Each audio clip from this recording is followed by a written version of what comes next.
మావిగన్ అనేది 2019లో ఎందుకు చేయలేదని. విశాఖపట్నంలో అయితే ఇవాళ మావిగన్లో మేము ఒక 8,000 నుంచి 10,000 కోట్ల లోపు రాజధాని అయిపోద్దని చెప్పి అంటున్నాం. అద్భుతమైన రాజధాని అవుతుంది. మచిలీపట్నం, విజయవాడ, గుంటూరు, తెనాలి, మచిలీపట్నం ఈ మధ్యలో అద్భుతమైన రాజధాని అవుతుంది.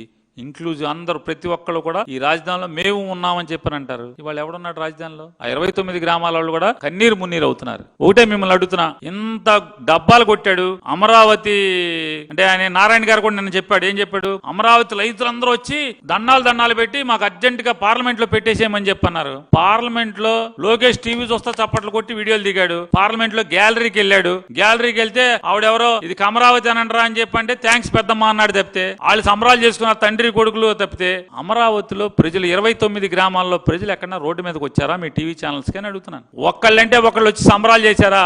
ఊరంతా దీపాలు పెట్టమన్నారు. 29 గ్రామాల్లో ఈ పొలాలు ఇచ్చిన రైతులు ఎవరన్నా దీపాలు పెట్టారా? చెప్పండి చంద్రబాబు నాయుడు గారు, నారాయణ గారు చెప్పండి, దీపాలు పెట్టారా?